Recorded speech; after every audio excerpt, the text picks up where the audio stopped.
Okay, I'm delighted to say we've been joined by Bart Pierce, visual effects supervisor on The Evil Dead. That's right, yep. So Bart, if you could just tell us how you got into filmmaking originally.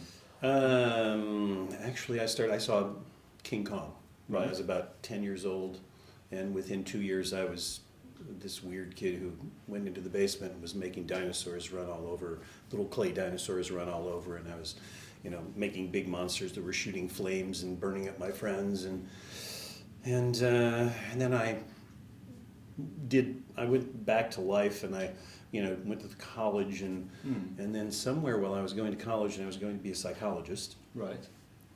and my wife said, why do you want to be a psychologist? And I said, well, I need something. I need work. I got to do something. She goes, well, you spend every minute of your time down in the basement working on your little films. She goes, why don't you go to school for film? And I said, well, you can't make a living doing film. And she said, hell, you can't make a living being a psychologist either. So I switched. And as a result of that, I went to college, and while I was going to college, this sort of segue into this. There was this small half-hour film that was being shown. I was in the process of trying to make a film. Yeah. Low-budget films, and there was this somebody else. We heard about at the Royal Oak Theatre that there was somebody else was showing a midnight show of this Within the Woods. Okay. So I got together with a bunch of my film friends, and we went out and saw this, and we went, wow, this I don't know who this is, but they're really talented. This is a genuinely, why don't we go see him, see if maybe he'll direct our film. Because I liked his touch. He had, wild camera movements, and I don't know if anybody's ever heard of Within the Woods before, but that was the preparatory film. Yeah. They wanted to see if they could make a horror film. And I talked to Sam and Rob and Bruce, and basically they said, well, I don't know about us doing your film, but would you do ours? And so they got the money first.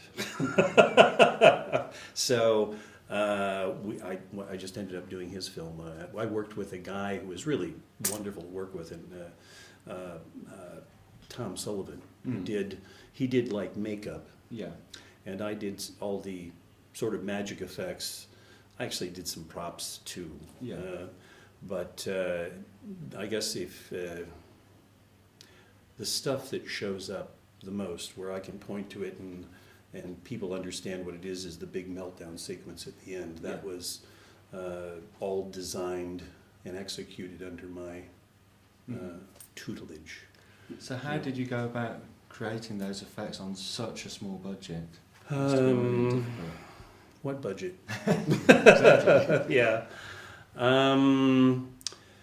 Well, we had a budget. We got a budget for the camera. We had a 60 millimeter Mitchell, and that was really the whole budget. Everything else we sort of just sort of pulled together. This was I made a deal with Sam that he was going to pay. I think the deal was that I was going to get $1,500 Right. if the film ever made money. Because nobody, at that time, the idea that you make a film in Michigan, it was going to make money. People had tried making films in Michigan, but none of them made money. And you really sort of had to be in Hollywood, and we'd read all of the horror stories about trying to sell the film, which later Sam and Rob and Bruce got to go through. Yeah. We just basically, it was all done in my basement in my garage. Yeah. And I had these guys like toddling around. And my wife was absolutely wonderfully understanding. She realized that this was a passion for me. Yeah. And she put up with the fact. The only thing that she did throw us out for is that we had a scene, and I don't know that you can even see it in the movie, but we had a scene where we had tons of cockroaches. Right. And apparently it's inappropriate to have tons of cockroaches in your wife's basement. So she found out that we were doing, that we had all of these, and she demanded at that point that we go outside, and we had to film the rest of the cockroach stuff out in the garage. Right. And it actually turned out well. We didn't know that, but at the time, a lot of the stuff that we animated Yeah. Is clay. Okay. And it was getting cold, and so in the basement it would get warm and the clay would get soft, and you have this problem that things just start drooping and things happen too fast. But when we went out into the garage and it was cold, we just be there in our coats, and it kept the clay cold, so it didn't sag so much, and that was incredibly time consuming. Especially the meltdown sequence. I don't know if everybody can tell, but we had to do all the. This was back in the olden days where people used film, and everything had to go through the camera, and we had what was called photographic effects as opposed to digital effects. There were no such thing as digital effects, and so and we didn't have the money for optical effects, so everything had to. We did everything what you call in camera. Yeah. And we do a pass in the camera, and we put in the animation, and then we do a pass in camera, and we put in the cockroaches, and we do a pass in camera, and we put in goo coming out, which was I don't know if we have any pictures of that. I actually love. I've been trying to find some pictures of that, because we have. In fact, you wanted to know about Scotty and Josh. Is that Scotty and Josh were like there when we had these big tubes, and they weren't in the. You can't see them in the picture because they're matted out. Yeah. But they were all sitting there with these big tubes that were full of gunk and stuff, and they were, all right, are we ready? Okay, blow, and all this stuff comes gooing out and stuff like that. And those were fun times. And Tom Sullivan was also underneath the table with his hands all made up with the gloves and stuff like that, pushing them up out from underneath. And all of those meltdown shots, for the most part, were done.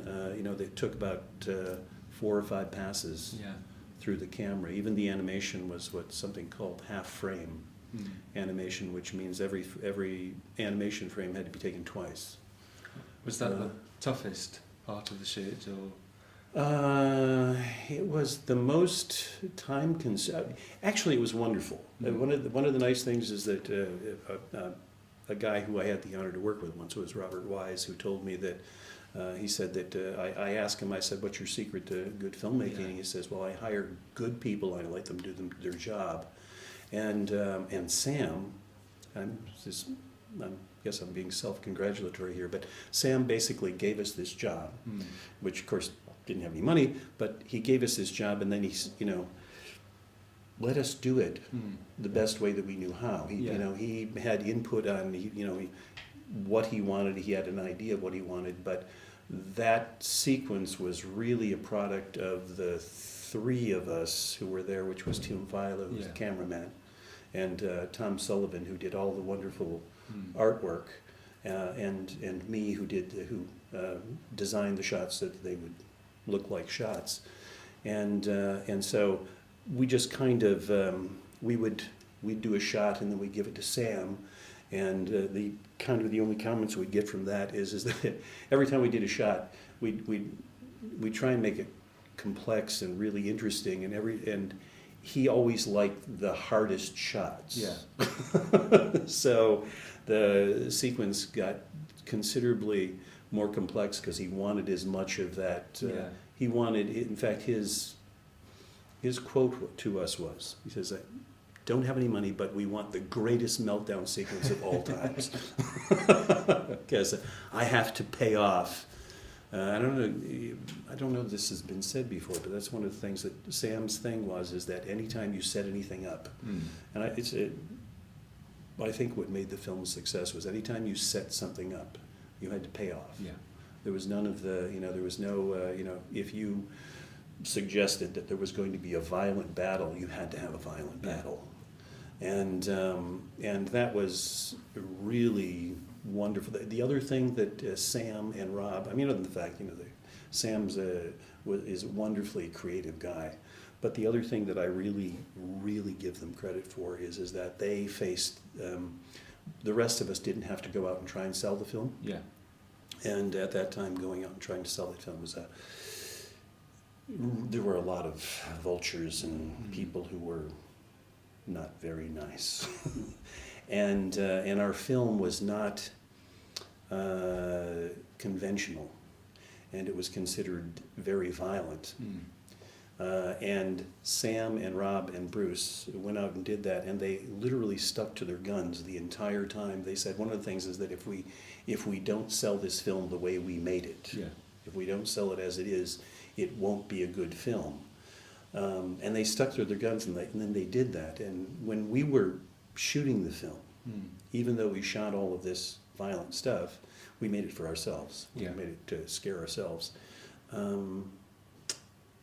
We would come to the end of the day and we'd, kind of relax and go, they're going to cut this down to like 5 seconds on the screen.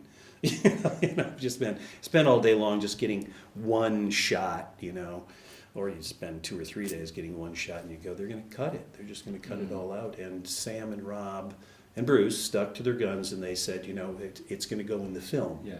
And they ultimately had to release it unrated, which was not a good thing. Its release in England helped a lot, because in England they thought it was obscene. Yeah. And that there's nothing better to sell a film than to have everybody tell you can't see it. And that actually helped in the States too. When it got in the States, more theaters were willing to take it, even though it was unrated, because it had already been declared obscene. Says something about the American mentality, I guess. Are you surprised at the film's legacy as well? Obviously, 2 sequels and now talk of a remake and a musical as well. Yeah, we were surprised that it got released. I mean, we thought we had a good film. Yeah. We actually thought we had a pretty good film. We just didn't think that anybody would show it. We were kind of worried about that. I mean, it wasn't the. I mean, initially, I saw a cut of the film when they first did. It was kind of an assembly of the film. It was about 2.5 hours long. Yeah. And we looked at that because we needed to know how to fit our effects into the film, and we had to have the shots and stuff like that to fit those in. And it was terrible then, no sound effects, and they did a lot of post-dubbing and post-effects and stuff like that. And so it was terrible at that time. Yeah. But when we got to see it, we had a screening at the theater in Michigan. At the time, it was called Book of the Dead, which the distributors considered too literary. So they changed it to Evil Dead, which as it turns out, we thought Sam and Rob were selling out when they said Evil Dead. No, you're selling out. You're not going for the highbrow crowd, which we never were. But once we saw the film, we went, wow. This is really. We were a little worried. I was worried that I was going to scar people. In fact, I actually did scar my sons. Yeah. I know. Yeah. So just to bring the guys in, when they were growing up, were you encouraging them to get into the business, or did your experience kind of? Well, what happened is that I was in the business, and I was living in California, and I separated from their mom, and so but they would come. I would have them come out and spend summers in California with me, and they loved California. I mean, California was great for a kid. It's swimming pools and sun and fun, and then of course I would take them out. I at that time I was working doing documentaries about movies, and so I was going around doing these, and I'd take them around, and they would get to see like all the models and the sets and the things from like great horror films, and they just thought, wow, this is great, And then they'd go back home, and their mother would call me up on the phone and say, look, you have to tell them the bad things about Hollywood because they just talk about this all the time, and I think they want to go into film. So I tried to reverse that trend. Didn't work. And it's a good thing. They're actually talented. You must be very proud of them. Oh yeah, incredibly so. Yeah. Well, you were involved with Deadheads as well, weren't you? Yes, I work cheap,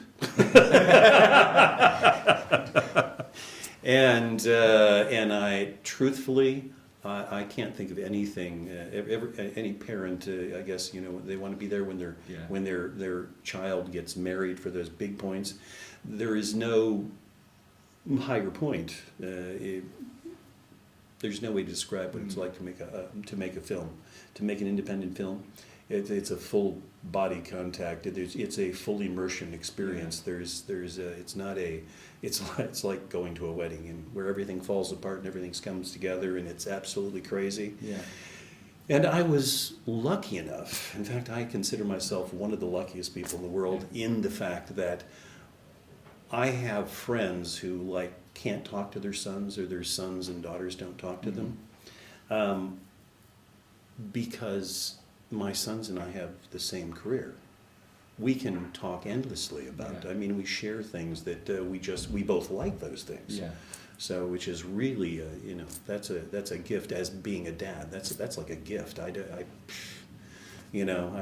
sorry to their mom that I led them this direction, but geez, I'm glad they came. I'm glad they decided to do it. Yeah. And of course, you're here at FrightFest. What have been your highlights while you've been here? Well, a lot of these films. One of the things I actually love film festivals because a lot of these are films that a lot of times you don't get to see. Yeah. They don't end up theatrically, and they don't make it to the States. I'm like terrible with remembering the names of films, but there was a couple that I particularly liked, Sleep Tight. Sleep Tight. Oh, I loved Sleep Tight. Sleep Tight was fantastic. Yeah. Sinister. I was actually surprised. Sinister, and I love Sinister, and the girls, not Bloody Mary, American Mary. Yeah. I was really surprised. I was really surprised by that because that's being released by Universal. Yeah. And I went, this is not, this is not a traditional film at all. And I was really impressed by the actress too. Yeah, fantastic. She was marvelous. Yeah, but this is a wonderful fest. This is really. I mean, I've been to a lot of these. Actually, in different parts of the world. A lot of them in the States, and this is the warmest of the ones. And I love the big screen that you've got here. It's fantastic. Right. So yeah. Oh, well, we hope you enjoy the rest of the festival. Bart Pierce, thank you so much for talking to us. Oh, glad to do it. And thanks for having me. You're very welcome.